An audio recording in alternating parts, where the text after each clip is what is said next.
श्री स्वामी समर्थ. रथसप्तमीची सगळ्यांना खूप खूप शुभेच्छा. रथसप्तमीची पौराणिक कथा. पौराणिक कथेनुसार श्रीकृष्णाचा पुत्र साम याला त्याच्या शारीरिक शक्तीचा खूपच अभिमान होता. एकदा दुर्वासा ऋषी हे श्रीकृष्णाला भेटायला आले होते. तत्पूर्वी त्यांनी बराच काळ हे ध्यान केले होते आणि त्यामुळे त्यांचे शरीर हे खूपच कमजोर झाले होते. त्यांना अशक्तपणा आला होता. दुर्वासा ऋषी यांची शारीरिक स्थिती पाहून साम जोरजोरात हसत दुर्वास ऋषींचा अपमान केला. साम यांचा उद्धटपणा पाहून दुर्वासा ऋषी यांना खूप राग आला आणि साम यास कुष्ठरोगाचा शाप दिला. सामची ही अवस्था पाहून श्रीकृष्णाने त्याला सूर्यदेवाची उपासना करण्यास सांगितले. वडिलांच्या आज्ञेनुसार सामने सूर्यदेवाची उपासना सुरू केली. सामच्या उपासनेने प्रसन्न होत सूर्यदेवाने साक्षात प्रगट होत त्यांचा कुष्ठरोग हा बरा केला आणि सूर्यदेवाच्या कृपेने सामला त्याचे सदृढ आणि आकर्षक शरीर पुन्हा प्राप्त झाले.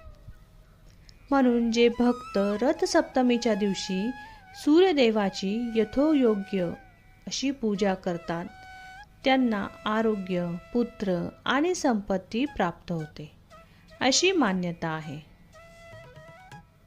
तर दुसरी पौराणिक कथा अशी आहे. गणिका नावाच्या महिलेशी संबंधित आहे. या महिलेने तिच्या संपूर्ण आयुष्यात कधीही दान धर्म केले नाही.